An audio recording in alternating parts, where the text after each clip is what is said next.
There's a painting by the mystic American painter Morris Graves, who spent most of his life up in the Pacific Northwest. He studied painting in the 40s after the military went into Japan and China in the 40s, and imbibed Zen and Tao, and after about 20 years or so, his work began to become very mystical. First time I saw a painting of him, it was in San Francisco, and it was called Crane, Achieving Consciousness. And when you first look at this painting, it was a huge mottled pink painting, and it was just there. It was just mottled pink. It was like 6-7 feet high, maybe 4 feet wide. And you stood before it, and after a while, your eye acclimated to the subtlety of the palette. And every time you blinked, a white crane was discernible in the mottled pink.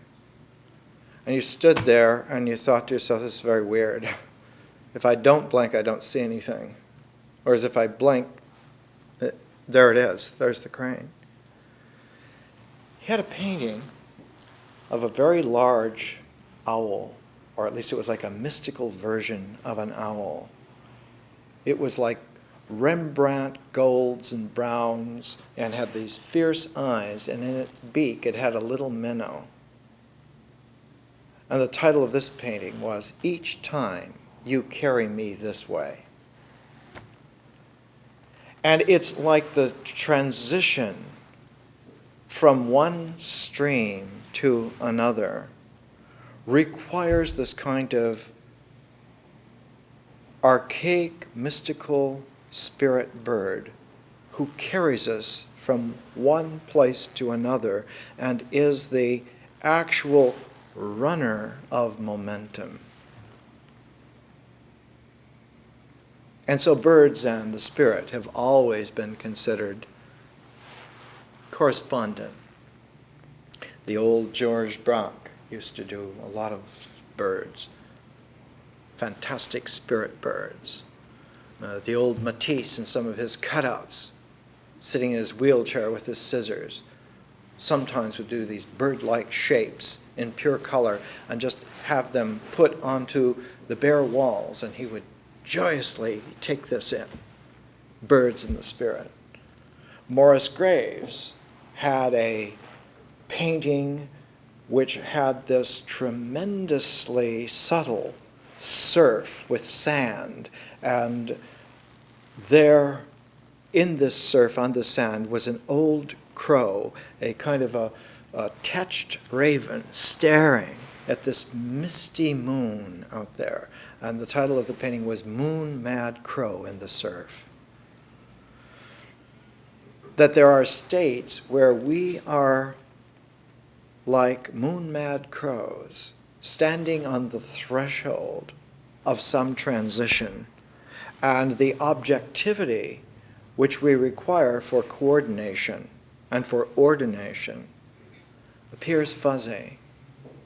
And as we look in this kind of moon-mad crow intensity, the object comes into clarity, but we, in retrospection, realize that we became fuzzy, or where we were became fuzzy. And so this is a very famous conundrum. It's like a pincer of possibility that maddeningly does not quite meet all the way through human civilization. The most famous of all presentations of this was in the first third of the 20th century, culminating in this famous bickering argument that two of the great physicists had, Einstein on one side and Niels Bohr on the other. There is a description that's beautiful, evocative, in this book published by Cambridge University Press, Einstein, Bohr, and the Quantum Dilemma. And it's a presentation in this kind of poetic little sequencing that the author here has given, a description of Bohr and Einstein at the moment of realizing that there was a disjunctive gulf between the two of them. It wasn't that their arguments were intractable and they didn't agree. It's that there was no place for agreement to occur. There was, at that moment, no spirit bird who would carry us in this way from one stream to another. Here on page 210, it reads something like this. Bohr, towering over everybody, at first not understood at all, then step by step defeating everybody in argument. He was showing them with such uncanny precision exactly why this was so. Naturally, once again, the awful Bohr incantation terminology. It was like a devastating staccato of exact logic leading to a threshold where he would leave you suspended and you had no place to be comfortably. You had no coordination comfortably because the object of all of this precision was to show you that there comes a threshold beyond which precision and exactness cannot be. Not that you can't find them, but not that anyone can't find them, but that it cannot be. That reality ultimately does not allow you to have a crosshairs that includes momentum and position of anything on any level with exactness. And thus there is an uncertainty. In fact, one of Bohr's associates, Werner Heisenberg, developed the uncertainty principle. This whole argument between Einstein and Bohr is being replayed now in the 1990s by Stephen Hawking and by Roger Penrose. They're again on a very wide cosmological field of argumentation and on a very, very super small level of subatomic particle level. The very large and the super small. On this bifocal field, Hawking and Penrose are arguing like Bohr and Einstein are arguing. Einstein finally driven to an emotional statement. In Bohr's face, he said, God does not play dice. It's unacceptable that man's God-given rationality cannot exactly know, exactly all the time, exactly every item. There cannot be an uncertainty at the root core of reality. Hawking himself, in a chapter of a recent book by Roger Penrose, not the one that we're using as a text, but the one called The Large, the Small, and the Human Mind. Hawking has a chapter in here, Confessions of an Unashamed Reductionist, that there has to be, there will be some way to bring measurement and exactness within the range of human rationality. Penrose, on the other hand, is exactly convinced that consciousness is in its reality elusive in a way that cannot be told. He has, in his beautiful book on physics, with all kinds of contributions by people like Stephen Hawking, he has diagrams in here, the kind of diagrams that one finds college students in philosophy, undergraduates trying to draw. Here is a little drawing of a sphere. This is the sphere of from Karl Popper, a British philosopher, his world of culture, that it's the third world in between the physical world and the mental world. And here is the little diagram by our friend Penrose, and further on he develops this so that he says there is a physical world, and there's a mental world, and there's a Platonic world of absolute forms, and that somehow these three worlds, and he says here in the text of this book published just this year, he said as soon as he drew the diagram of these three worlds, he realized that he had to put these little arrows in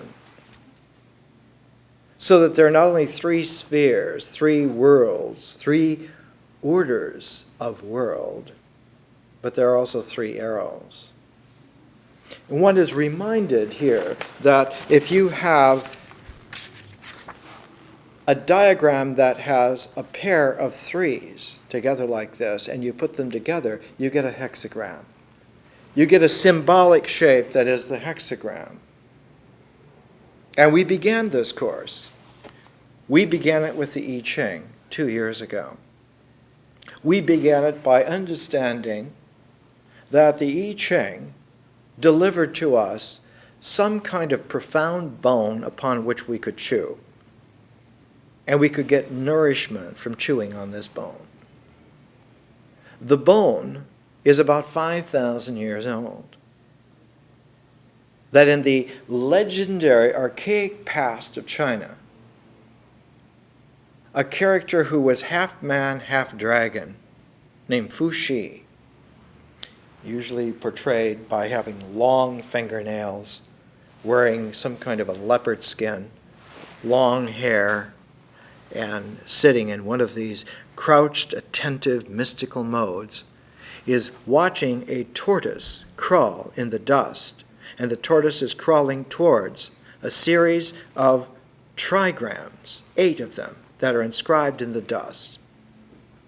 It's the archaic, Taoist, traditional Chinese way of saying that at this threshold, 3000 BC, some man in northern China got it that symbolic objects have a reality in the flow of the physical world. That the physical world is not only the movement of physical objects, but that the connections of physical objects are symbolic objects that are real.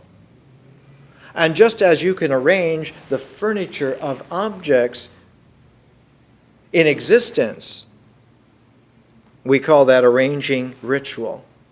Ritual is arranging the physical objects of the world.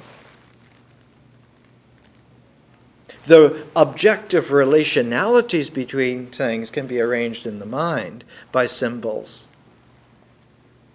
And that both objectivities, mind and body, ritual and symbol, physical and mental, both objectivities have a correlative relationality. The great American-British poet T.S. Eliot used in his poetic theory of composition what he called the objective correlative. It was a philosophical idea that he got from one of his teachers, F.H. Bradley. Appearance and reality was Bradley's speciality. And T.S. Eliot understood. And when you read something like the Four Quartets, you see his resolution along the sequence of following the trail of objective correlative. The objective correlatives make a trail which one can follow out of the wilderness of chaos.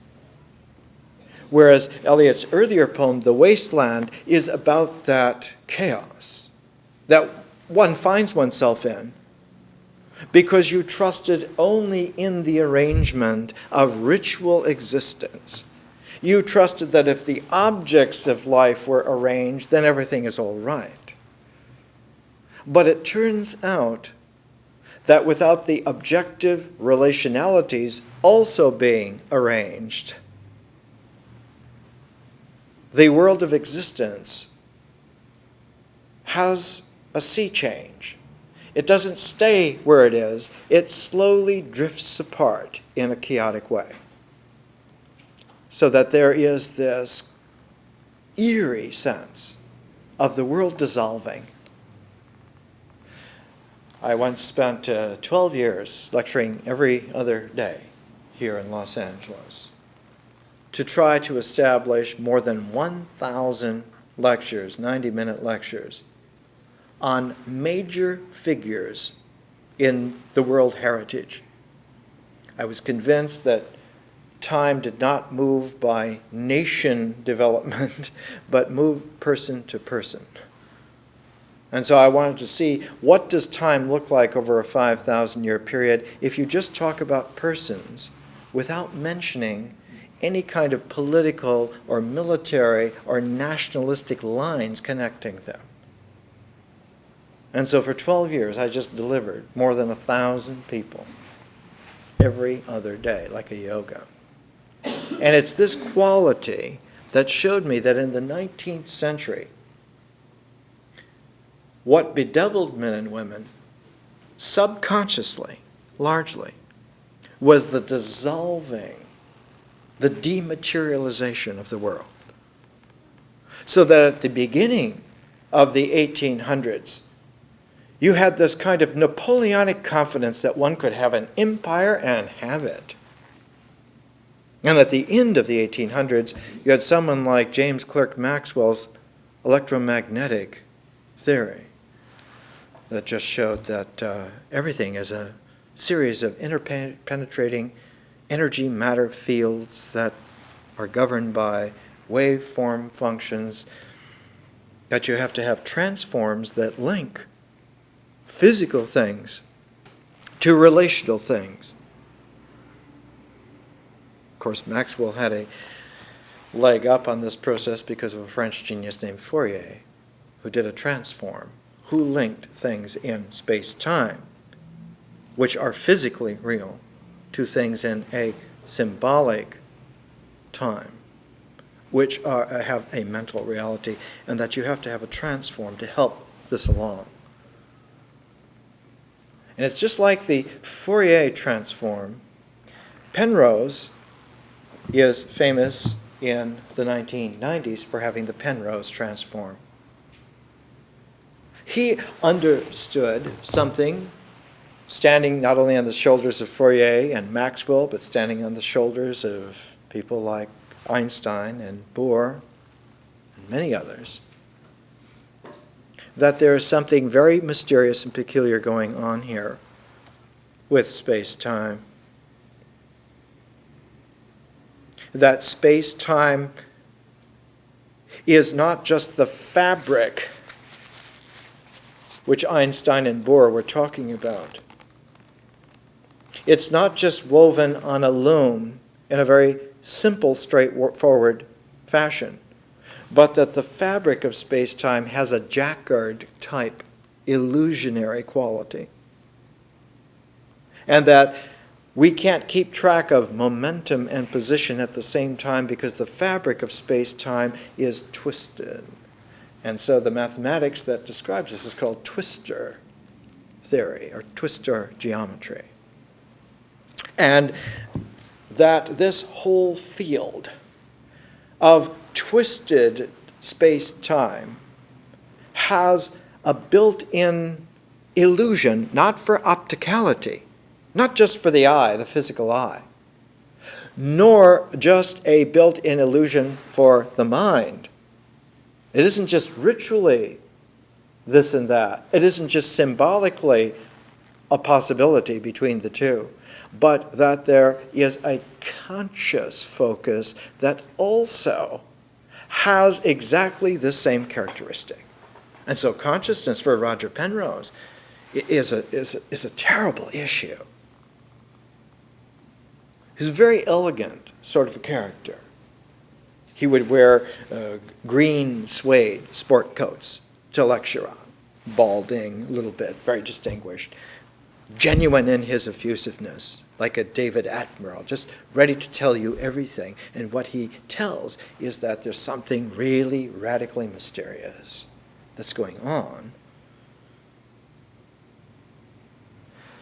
In order to understand what does all this amount to, we have to come back to our education for a moment. We have to do a little reconnoitering. And this reconnoitering, very often, if you're by yourself, is in the form of retrospection. And in fact, the very first person to teach retrospection as a tool that melds analysis with synthesis was Pythagoras. That retrospection is like weaving your analysis back through the synthesis. That if you ran the time arrow forward, you would have a natural cycle. You would have a cycle of nature, and time's arrow would always run forward. And in this way, you would always come out with an integral path. That this path integral would always have the capacity of having a correlative double objectivity, physical and mental, and they would be related. But when you run this path integral backwards, you do not get a path integral, you get a differential path. But one of the peculiarities about differential paths is that they don't stay together.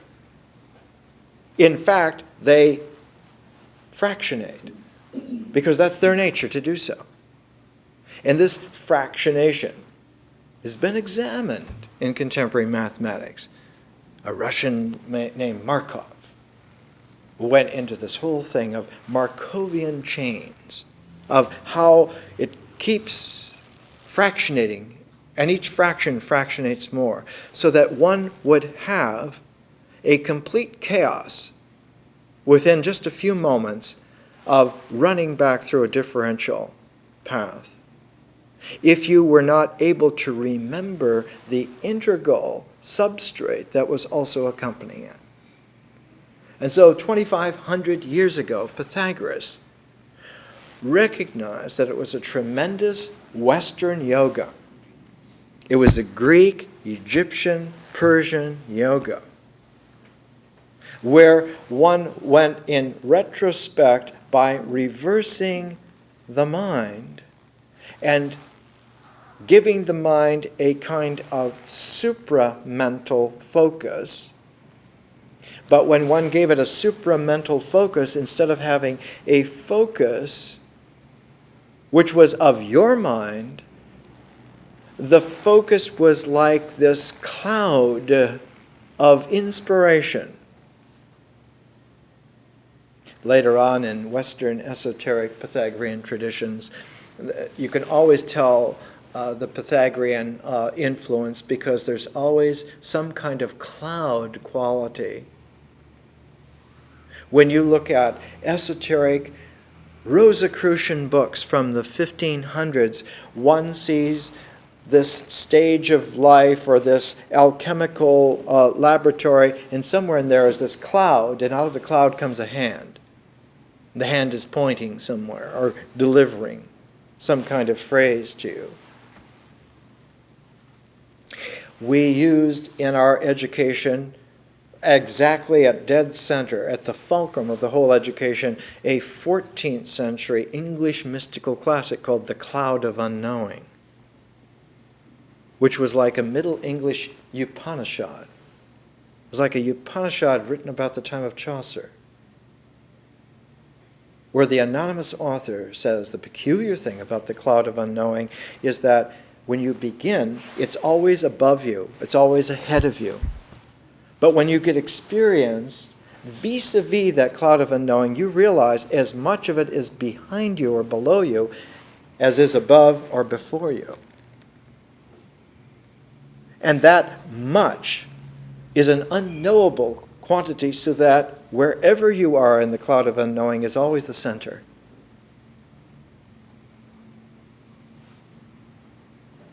The center, which is not a point, not a dot, not some geometricity from which you could make a compass circle and have it all. It's not a center point like a dot, but it's a center point like a focus. Like a focus. But as soon as we say that, we realize that there is some kind of a poetic puzzle, because the word classically that rhymes with focus and was always associated with it is locus. Locus and focus. In fact, the Latin plural, loci et foci. And if one looks like you're able to go into an investigation of the classical memory system, it's presented by that good old high school Latin author Cicero. It's in a letter to a friend of his named Herennius. And so it's called To Herennius, or Ad Herennium. In that little book of Cicero, he gives the classic art of memory. And he says the structure, classically, of memory is loci et foci, a locus and a focus. And that with this technique, one can have an array that can remember any amount of material, any amount of data. Because in each focus, you can have a little tiny locus which is subdivided more, or you can go larger, so that each focus is already a part of a locus of something smaller or something larger, and you can have an infinite number of these kinds of rooms, these kinds of pigeonholes. So that the mind is unlimited, that is to say, using Stephen Hawking's term, it has no boundary. It doesn't mean that it doesn't have structure. It just means that the structure has no boundary. Not that it doesn't have any boundary on this geometric plane that we're talking about. That could have limits quite easily. Except that when you reach those limits, you automatically jump to an order above or an order below. And like that huge elevator shaft in the film Forbidden Planet that had 7,800 levels, it's dizzying to look down or look up, because it's a no boundary in that sense, that there are infinite orders that one could traverse, each one of which has a plane that includes the entire universe. In the Renaissance, Pico della Mirandola said, the magical thing about man is that he, more than, in fact, the only creature, not even angels have this capacity, man may traverse the entire soul core diagonal of reality. He is free to go. He is mobile to go anywhere on any order and explore it completely. So that man has an incredible godlike freedom, which makes him a part of the family. Man is not a messenger service like the angels. Man is a family member. He lives there. And what is available for each person, each human being, is to explore as much of the house of possibility as is your desire, as is your curiosity, as is your pleasure, as is your need to find out. We've discovered something which Pythagoras only began to get, and it took about 600 years to develop, and was finally developed in Alexandria about the 1st century of the Common Era, the 1st century AD. Pythagoras was a genius at geometry. Euclid's geometry is a Pythagorean geometry.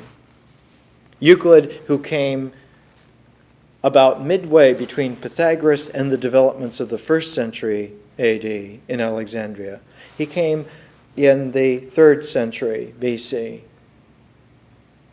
And Euclid's geometry is still used as a text. When I was in high school, we still read Euclid's geometry. That was about 200 years ago.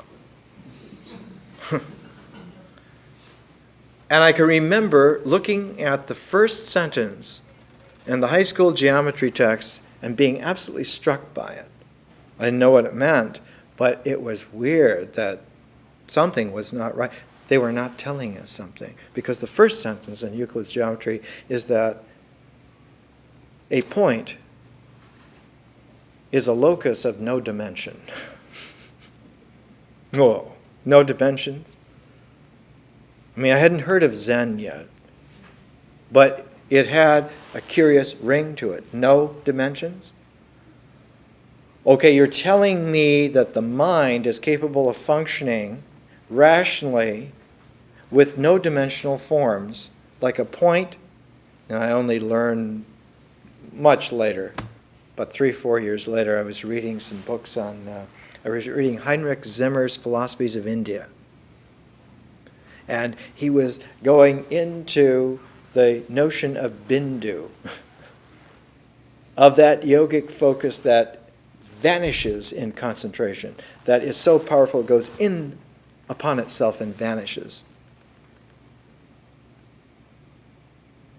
And it was curious to find Penrose 30 years ago, about 10 years after I had heard of bindu, talking about black holes.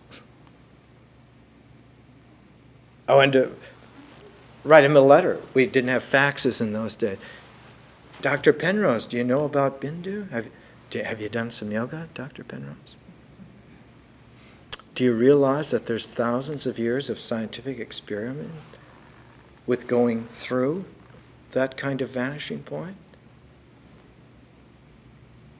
Because contemporaneous with Pythagoras was the classical figure, the person, Siddhartha, known as the Buddha, who went through that threshold. It's called the Cauchy horizon in cosmology today. Went through that and had this to say very simply, that whatever you can think of in imagery conception beforehand has no bearing whatsoever on the possibilities after. That your whole integral facility is irrelevant to even the beginnings of development in nirvana. So that one should not have any kind of expectation of what you could find, because you will never find anything you expected. It's not that your expectation is beggared by being distracted by alarms out on the street. It's not that at all. It's that there is no form in the integral ecology at all. There's no thing in nature, either in physical existence or mental existence, that has any connection whatsoever with the differential realm. Well then, how do they relate? They relate because the fabric of nature has a jacquard pattern in the weaving. It isn't a design that's on the fabric itself carries this kind of scintillating jewel-like design. In fact, the high Dharma, some 1,000 years after the Buddha, called it the jewel matrix cosmos. It was about 1,500 years ago. The jewel matrix, that each iota of objectivity is a jewel. And what it does specifically is that it reflects on every single infinite facet that it has every other jewel that is doing the very same thing.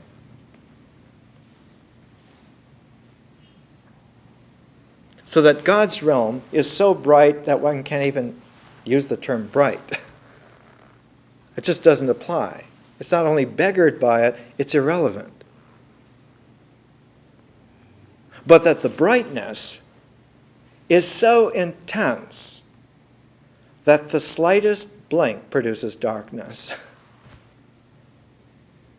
And what we're used to seeing in our kind of watered down, beggared animality is the realm of blinked possibility.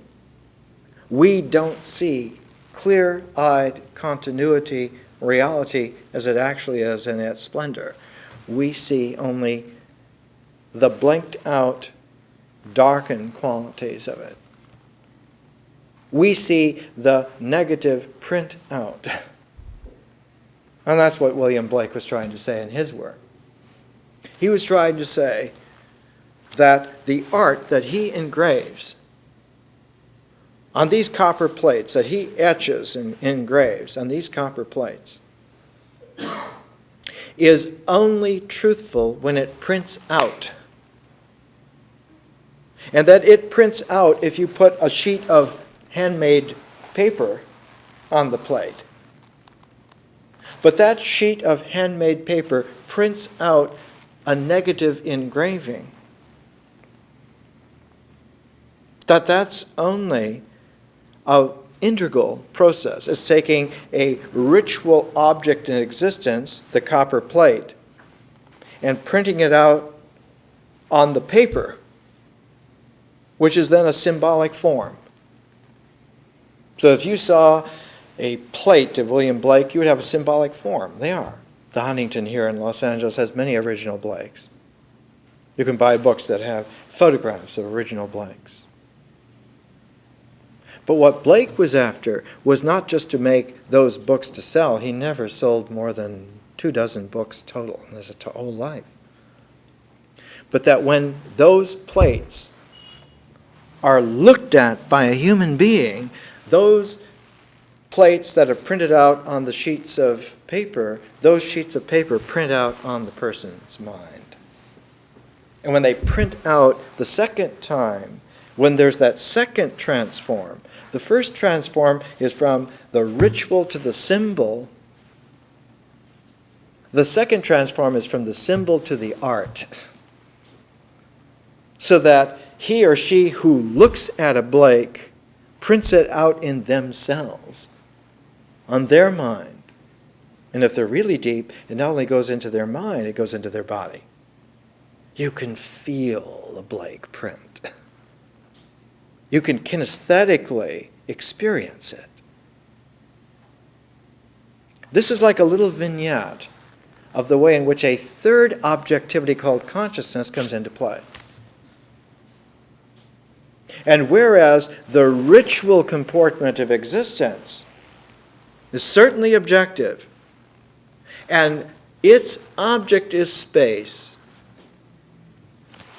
the three dimensions of space are most assuredly generated by nature, ritual, and that third element called myth. It's true that space is generated that way, and that the mind, symbols, generates time as a fourth dimension. So that you have a capacity for an integral fabric called space-time. Nature, ritual, myth, symbol. They go together. They finally, ultimately go together. One can understand space-time. But that when time joins space, something peculiar happens to it. It curves. Space is no longer the straight lines that one would draw in geometry, but it's the curved lines that occur in trigonometry. And in the 1st century AD, in Alexandria, 1900 years ago, was the discovery of trigonometry. genius as Pythagoras was, he went as far as geometry can go, but he didn't cross the threshold into spheres except mystically. There wasn't a Pythagorean numerical analysis available until about 600 years after him. It's just like in Buddhism, there was no Mahayana until about 600 years after. The beginnings of the Mahayana were with Ashvaghosha, whose name means horse neighing, the power of the highly mobile person. Asva means horse in Sanskrit. The quality of the Mahayana in Buddhism is like the quality of trigonometry in Western mathematics. It's a jump into the three-dimensional fullness that gains a fourth dimension and changes, because the fourth dimension added to it completely changes it. So that Wallace Stevens, in his theory of poetry, collected in his book called The Necessary Angel, says the most important thing in his aesthetic development was reading a line by Paul Klee, who said, "Artists live in a universe so wide that straight lines are seen to fall." That the artist lives with such protean possibility that the lines of geometry, the planes of ordinariness, curve and bend, and in fact come full round. They gain a sphericality, so space-time has this kind of curved quality to it. Or like Penrose's addition to it, the curve itself has this kind of twistor, jacquard quality. And what we need to consider is that when you add the dimension of consciousness, you add a fifth dimension, and instead of just getting curved space, instead of just getting curved twistor space, one comes out with a free form, infinite possibility of composition instantaneously. And one says, "Oh, this is kind of metaphysical, isn't it?" Well, this is a photograph. It's a book called The Particle Explosion. This little photograph here is a computer display of a proton-antiproton annihilation detected at CERN, Switzerland. The image contains the decay of a Z particle into the pair of proton-antiproton. Decays into an electron and a positron. The yellow is the positron. All the rest of it is the form of an electron undergoing a decay transformation. This is to say, in a conscious space-time, not only are the lines not straight, but they are not curved. They are spontaneously scrambled in whatever way they want to be. So that conscious space-time is free in a conception of freedom that would beggar anarchy. Freedom on a scale unimaginable, and that freedom is spontaneous. So that the whole need to make couples of events, like railroad cars on a train which run on a track, is irrelevant. It's totally irrelevant. It not only has nothing to do with space-time in some kind of a quantum uncertainty, but it's disjunctively nonsense in terms of reality. This is an education that patiently takes us in a flow that allows us from time to time to lap over the edges and see that it's free fall open into infinity everywhere. Let's take a break. It used to be said about 40 years ago, you would have philosophy classes in the 50s, and they would say, now, the important thing is to learn how to ask the right question. As if somehow asking the right question, they used to say it would get you halfway there, or it's more than halfway. But the trouble with that kind of education is that while the question is symbolic and a function of the mind, just repeating somebody else's question is a rote ritual thing, and it's a regression back. It's a regression back from the objectivity of symbols to the objectivity of rituals. And the famous condition that Mother Nature loves and has set up is that rituals are real by reciprocity. So if you ask ritual questions, you will get ritual answers. And the ritual answers will exactly fit the ritual questions, and you will be secure in ignorance. Whereas my old friend Jacob Needleman used to say, the important thing is to open up the question.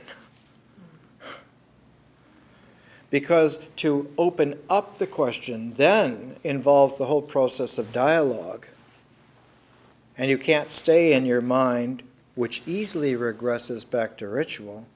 You have to go ahead to another objectivity, which is the person. And not just your person, the person you're talking with.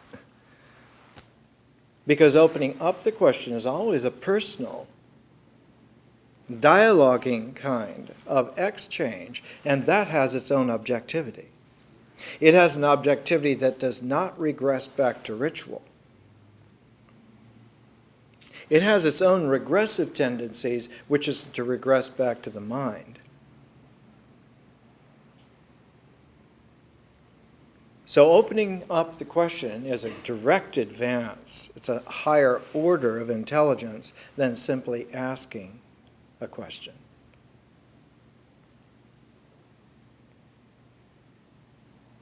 And yet we have discovered in our lifetimes the peculiar, ancient, mysterious invitation that there is yet another objectivity beyond the person. And that objectivity apparently is the cosmos.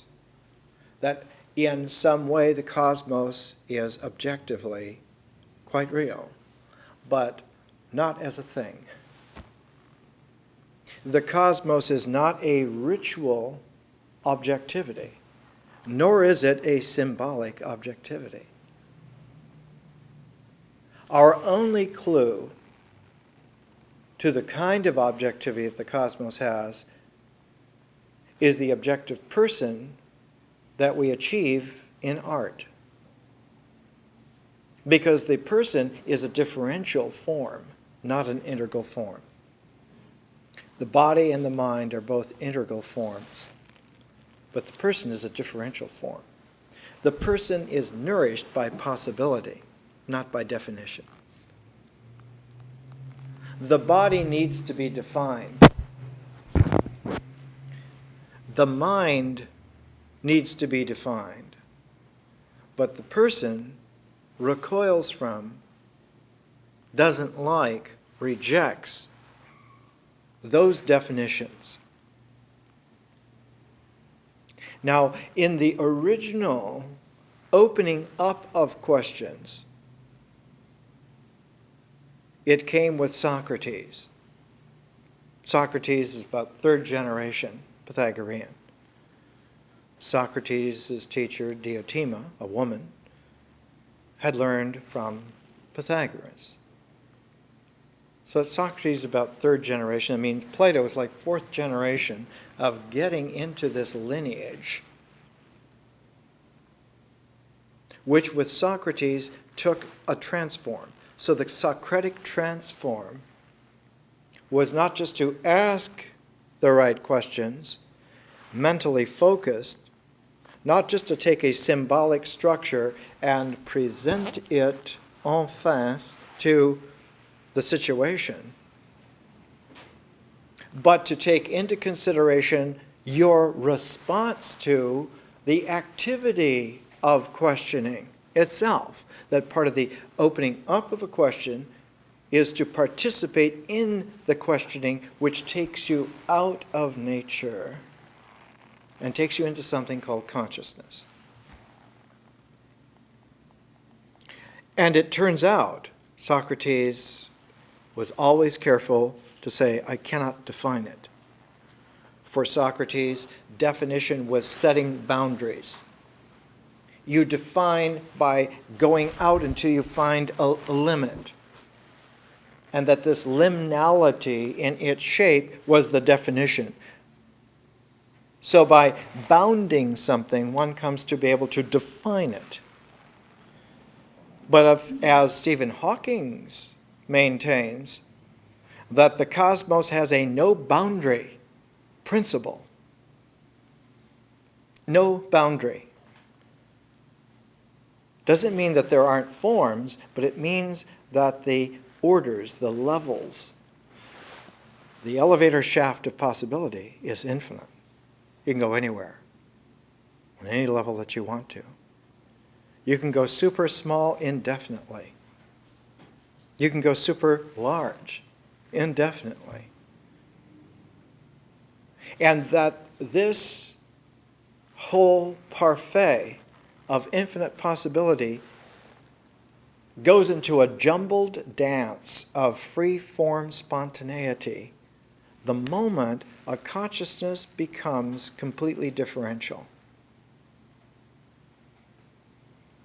In order to encourage this kind of transformation, the great Sufi poet Rumi, Malavi, developed the Mevlevi Darvish order, the whirling dervishes.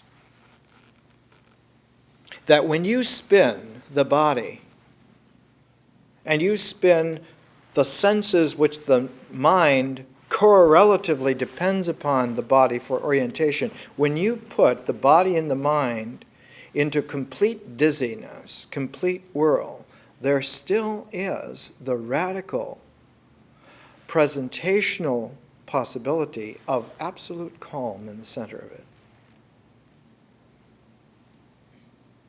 The great British racing driver of a past generation, Stirling Moss, used to say that when you were in a race, a couple 100 miles an hour, you do not drive with your mind. You drive with the seat of your pants free on the seat. You have to be race then. Not just in the race, but you have to be the race. But this is the way that you drive. That consciousness in its differentiality rejects being defined at all and says that definition is just a mask. It's just a persona. Or to be nice about it, it's a possibility. And given this ritual situation, we can act that role. But as a consummate actor, we are an artist. We don't have to limit ourselves to that role.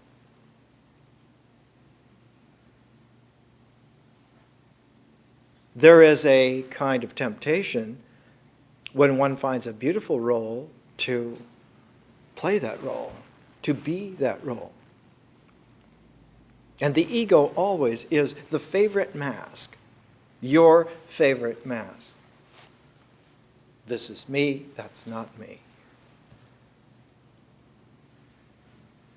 And a moment's attention shows that the realm of me-ness to not me-ness is disproportional. The more you define, the more the ego becomes convinced of its identity, the more not me it finds. And really, aggressively accurate ego will find that only itself is me. And every little smidgen that's different is not me. So that the ego specifically engineers itself to reject differentiation, which means it does not like consciousness. Don't talk to me about consciousness, the ego says. Don't want to hear it. And being good at its role, because its only objectivity is actually ritual. It's just our machines acting up here. The machines don't like this vibration. The favorite tactic of the ego is to say that in order to have consciousness, you have to have a death experience, that transform is going to take you out of your familiar ordination. All the coordinates you're familiar with, all familiarity itself is going to be scrambled. This is a death. If not a death, it's at least a madness. Or even worse. All of these constructs take place within the imagination. And we've seen that the imagination is a dust field that accompanies language on the mythic level. Language flames out of doing, and the fires of language burn as long as we're doing. But the impress of the doing fades, and in order to reinstate it, then we put it into ritual forms so that we just do it ritually and don't understand that we're regressing all the time. So the ego more and more defines its whole platform by a ritual objectivity which is on level of me existence, which is a shrinking island. It's like riding iceberg into the southern seas. Gets less and less.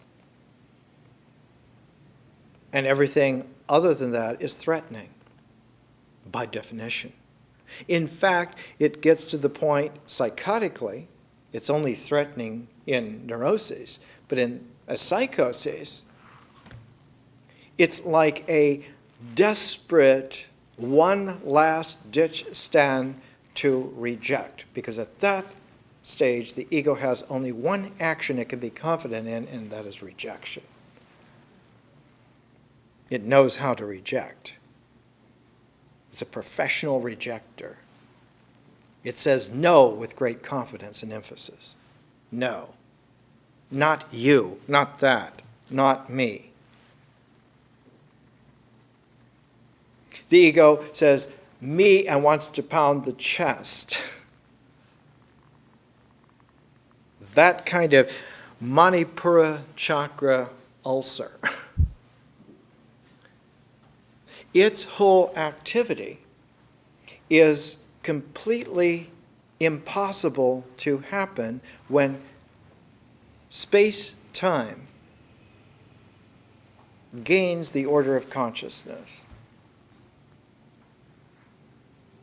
The attempt at being egotistical in a conscious space-time turns out to be a Marx Brothers movie.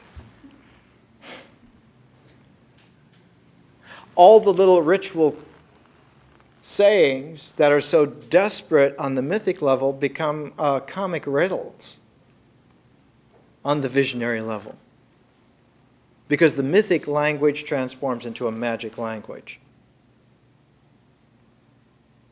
The myths become fairy tales, and the fairy tales deepen into poetry. Because consciousness is not just the process, consciousness, but we saw that every process in reality has some kind of object formation which utilizes the base of that process, like nature becomes existence. in ritual, comportment, existence becomes what it is. Language, when it objectifies, becomes symbols, becomes the mind, the very structures of the mind. Both the body coming out of nature, the mysterious process of nature, and the mind coming out of the process of experience and myth and language have an integral objectivity, but the person has a differential objectivity. Because the person objectifies consciousness. Not consciousness as an integral process, but as a differential process. And apparently the cosmos is a higher order differential form related to the person. So when you see some kind of a book by a Mircea Eliade, person and cosmos, they vibrate together. It's like the rituals and the symbols somehow go together. The artistic person and the objective cosmos somehow go together. They're vibrationally in tune with each other so that the one can, with calibration, achieve the other. So that the cosmos is achievable from the artistic person, from their objectivity. But that there's a disjunctive, negative antithetical between the mind and the cosmos, between the body and the cosmos.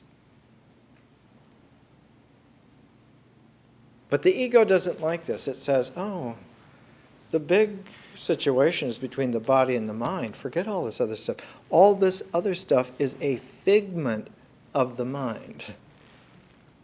It's a subunit of the mind. The mind is the important thing. And so the ego uses the mind like a shield to stop any kind of interference of a larger realm from occurring.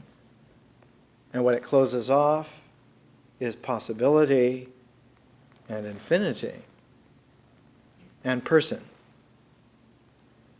And in doing so, sets up, every time it uses itself, another brick in this cell, this tomb of Amontillado that finally bricks itself in. And one is very safe because nothing is going to happen to you, because nothing is going to happen.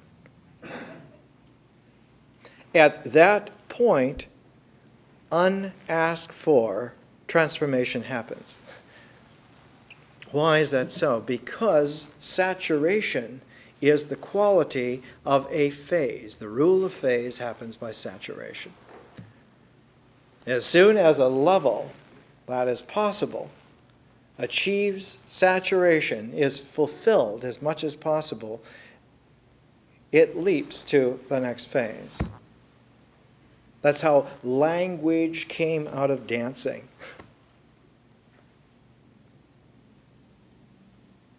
Now, there are many forms of life that dance, and they all have their particular kind of language.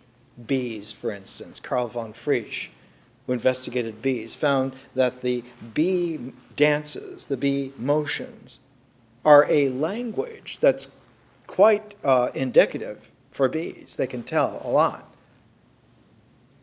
For our species, dancing was so intent, one is almost reminded of the way in which King David was characterized. His speciality was that he could dance with all his might. He could dance to the point of total saturation. So David became king not because he could wear a crown given to him by Samuel, who had once before given it to Saul and then took it back, and then gave it to David. He wasn't a king because of the crown. He was a king because he could saturate. He could saturate the ritual level so that it leapt into language spontaneously. And that the language of David is the language which makes psalms.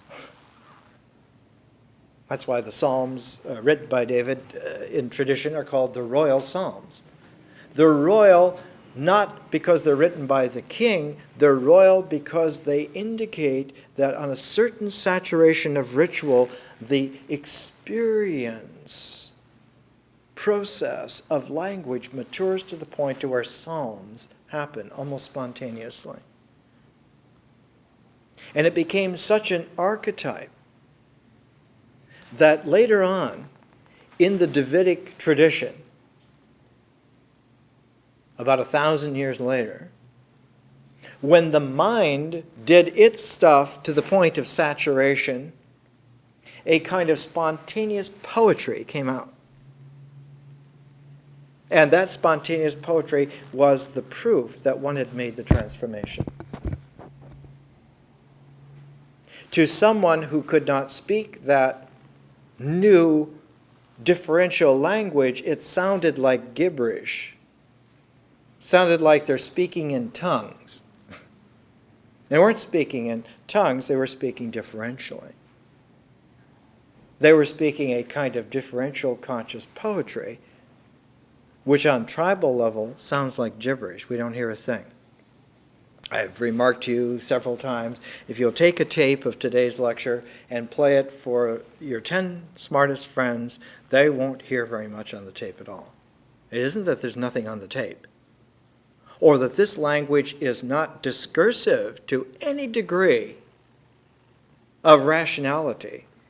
It's that one cannot hear until a certain calibration by transform has taken place. And when it has, there it is. If you take the best members of a tribe and you play a Mozart sonata for them, if they are unacquainted with those musical forms, they don't hear it. They respond to primordial elementary things like the timbre of the piece or the pitch or something like that, but they do not hear musical form. In fact, most people don't hear musical form. Does not mean that there is not a form there. A mazurka has a form. Though it's a wild Polish dance, nevertheless, the music to it has form. And one can develop those forms indefinitely. Even just on the aspect of scale. There are an infinity of musical scales possible. There are universes of music that no one has ever heard before that are absolutely within reach now, forever. Could have new scales of music indefinitely. Yet, to have one scale like the 12-tone system was so offensive to the ego of its time, it was considered to be absolute trash, madness. This way lies death. And so Schoenberg wrote a beautiful piece, Death and Transfiguration, in order to say, that's right. But you go through death to a new life. Death is not a period, it's not an ending.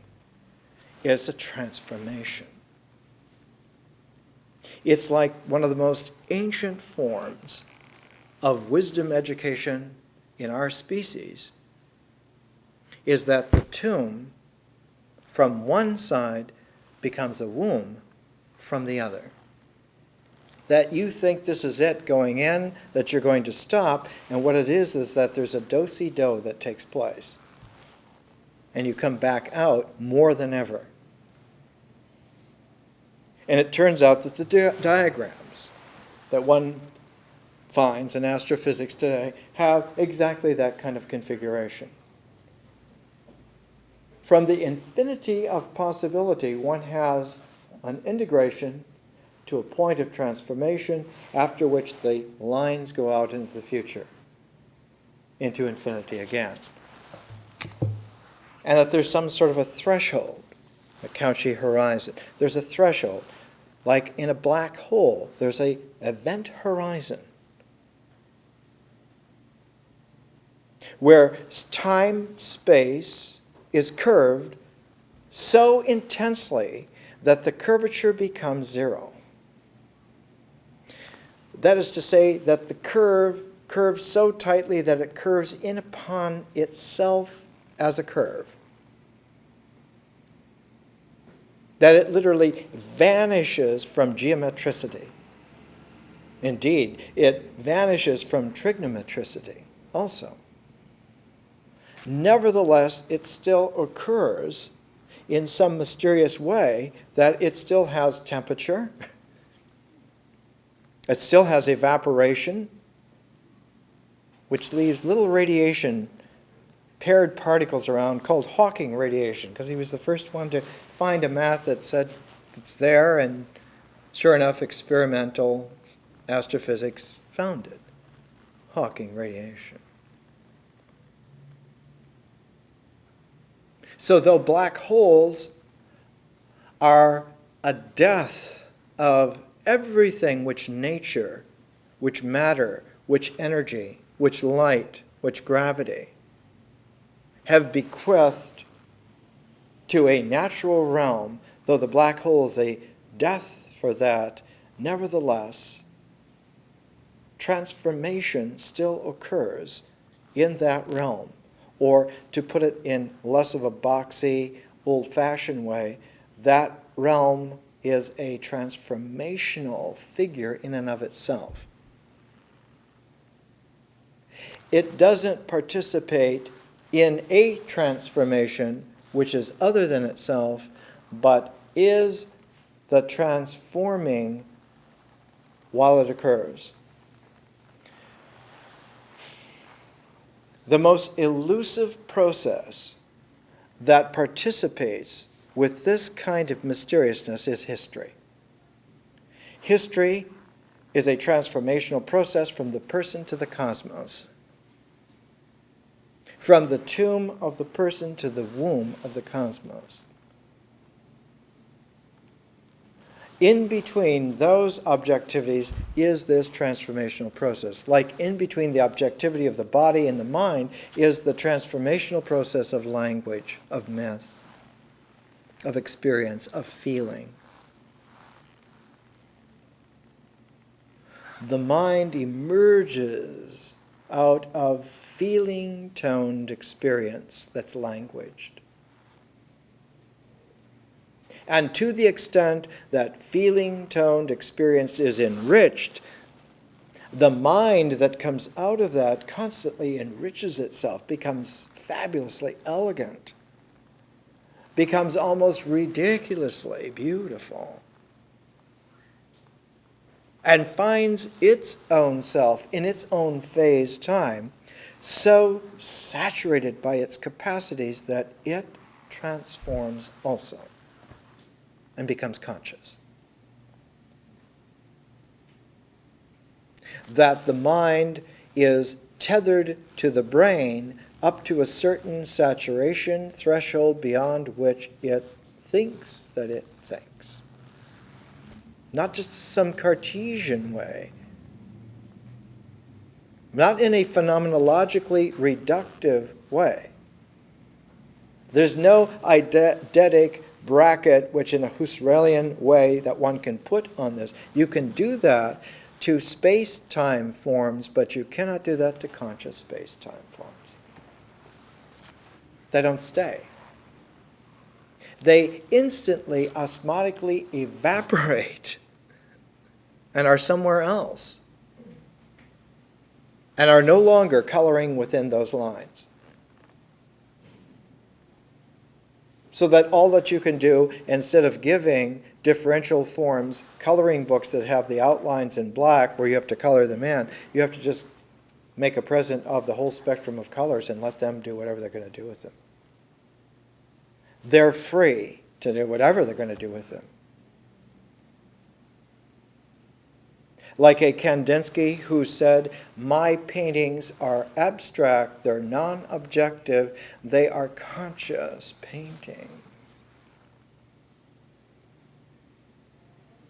And so instead of giving them names that belong in nature, he gave them like Pythagorean designations, like the whole series of compositions, composition 1 up to composition 10. And even though something like this was done now 3 generations ago, when they had the original painting of Composition 10 at the Kandinsky show here in Los Angeles, the County Museum, it was so mislit that you could see that the people who hung the show could not see. They could not see what was there. They were still seeing Kandinsky's Composition 10 as if it were a ritual object, or as if it were a symbolic object, which it is not at all. It's neither ritual nor symbolic. It's an artistic differential form that requires a kind of a scintillating lighting, it's a slip, right? That you would give to jewels.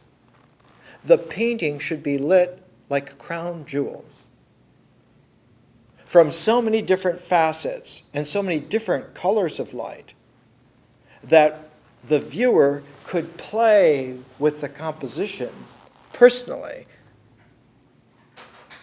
It's like seeing a sculpture which is presented so close to the wall that you can't walk around it.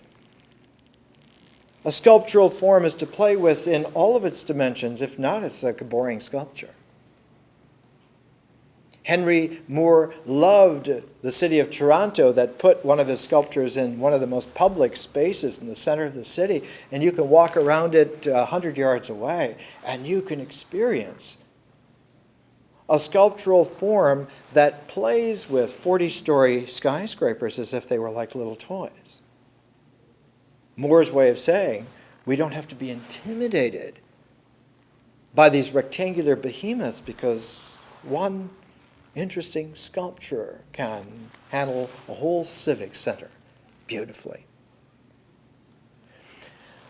So that art's differential forms are playfully possible infinitely.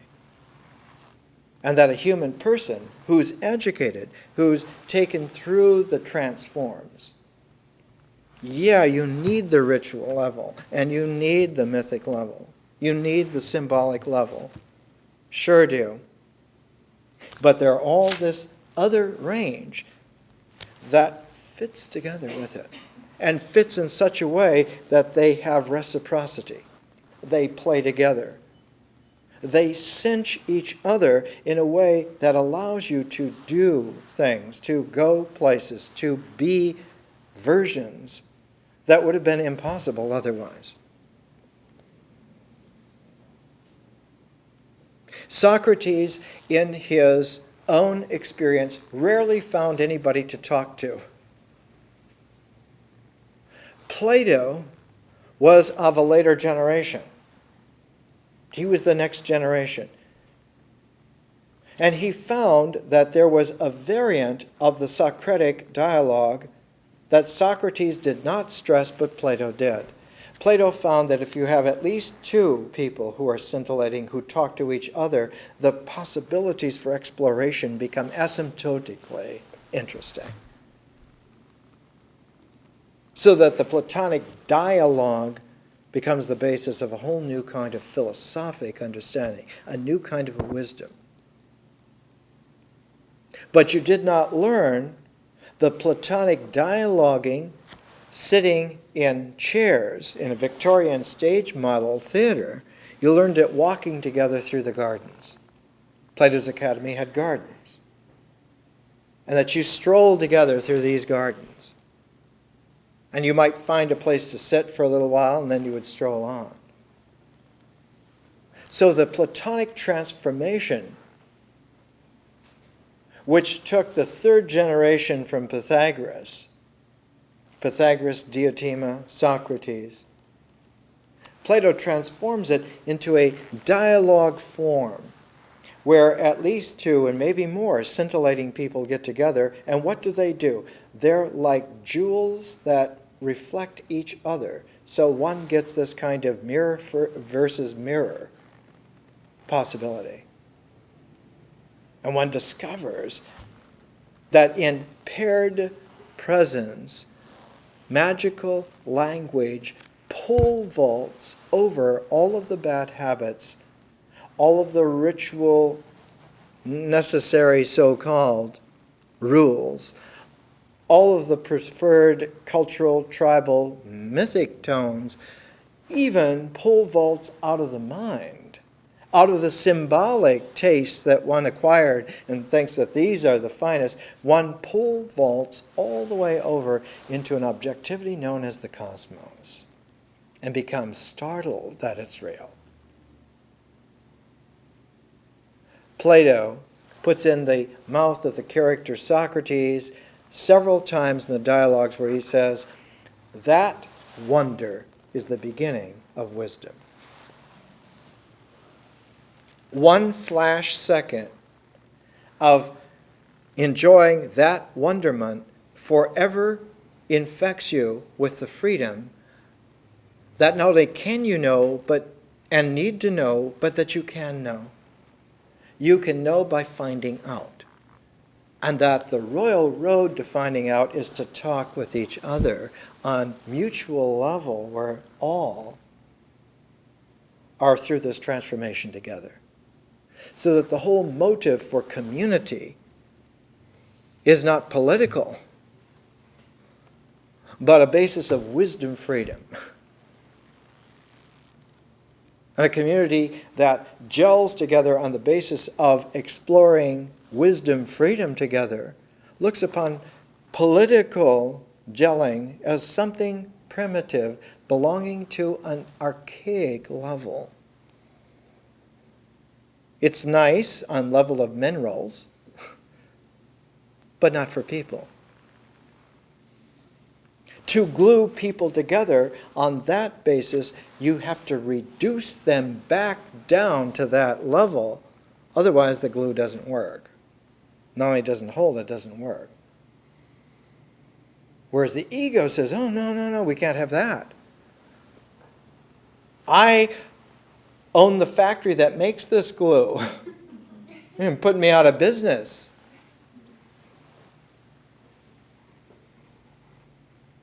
It says, no, by making the mind superior in my terms is enough. Because all this other stuff is just fictive anyway. It's all just fictions that come out of the mind. They're little cartoon thought bubbles that are said out of the mind. The mind is really the place.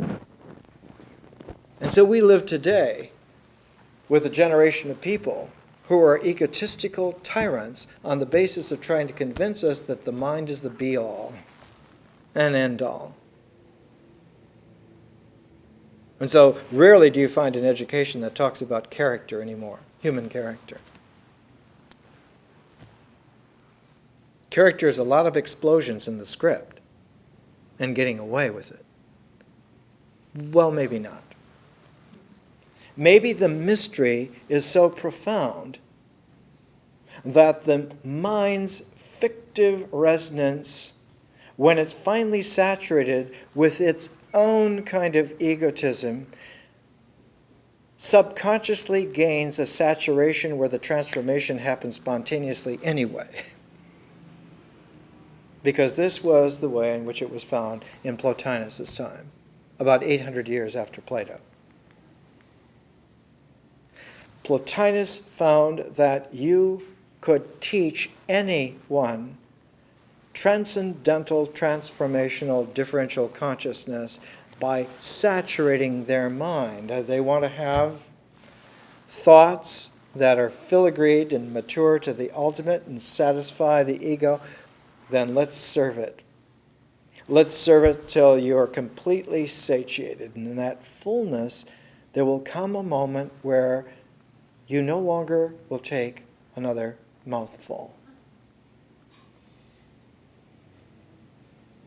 And you realize that you have come to some kind of liminal threshold, beyond which the old wisdom silence comes back into play realistically again. In that silence, one hears at first nothing, exactly, precisely nothing. The ancient wisdom says that by hearing that silence long enough, you recalibrate your ear. And in that nothing, you hear something from some other world. You hear the choirs in heaven singing there. The ancient Hermetic manuscript that speaks of this says the eighth reveals the ninth. That the seven spheres of the heavens all have a harmony. But eventually, in transcendental wisdom, one understands that that harmonia is a single chord of a harmony, not of all the other harmonies possible. And that that chord, when it's filled, when all those seven levels are filled, the eighth level is completely silent. Because one comes to the conscious realization that it is you who has struck the chord that reverberates through all of the seven, and that you, the player, sits in silent appreciation on the eighth. And when your chord has reverberated away and been absorbed into that silence, one hears that others play music too, other than you. And they sing gorgeously.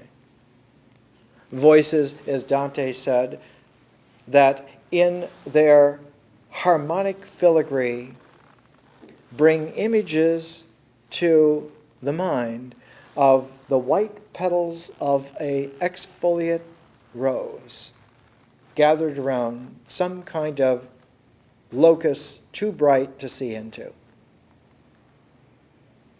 And that one sees then that the harmonies of the seven realms of this universe are harmonics, or in a harmonic, because they orbit this flower.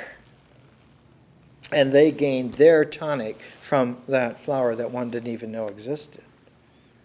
And the flower has its fragrance and life from a center too bright to see.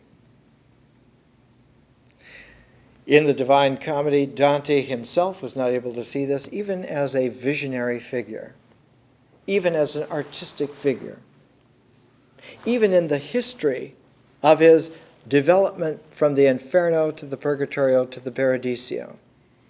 But he was able to see it because he could give himself over into a transformation. He was no longer Dante Alighieri, but he became the eye of a celestial eagle. And he let the eagle's eye see. And that seeing was him. It's that celestial eye that sees the rose of many petals and rejoices.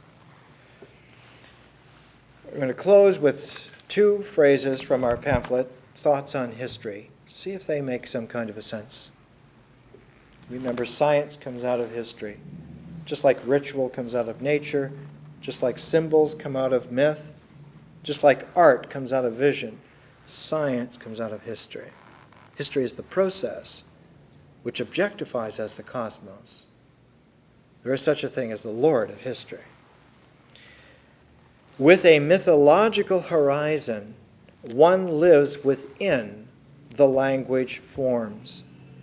The language forms are not contiguous. Here, the meaning is content-oriented and feeling-toned. Psychic energy is a stream of conscious flow, a current mode. Interiorized meaning focuses into the symbolic vision. Here, the forms of language are conscious, and one is abstracted or transcended from the feeling-tone content. If you deepen the integration and lessen the feeling content, more and more what occurs is a tranquility, which is imageless. Tranquility as a hidden, implicit certainty eclipses nature and natural cycles of time. These are eclipsed with a conscious psychological time, which more and more occurs to be purpose-oriented in terms of possibility and freedom. So that this tranquility is very much like the zero that functions in a mathematic. Though it has no content position in any ritual or symbolic figure, it's always there in the differential ordering of possibility, and one carries it along with you. Here's the notes that follow for today. Phase always occurs in pairs, so that, for instance, nature and ritual always seem to pair together. Myth and symbol pair together. Bacon and eggs, they go together. History and science pair together. In science, the issue in the 20th century has been momentum and position, that somehow momentum and position pair together. But in the mind's integral conception of them, they pair disjunctively so that there's an uncertainty when both are brought together. This is what bothered Einstein. The uncertainty means that God plays dice. Whereas the certainty in the 21st century is not only does God play dice, but he loads them, and he's a high roller.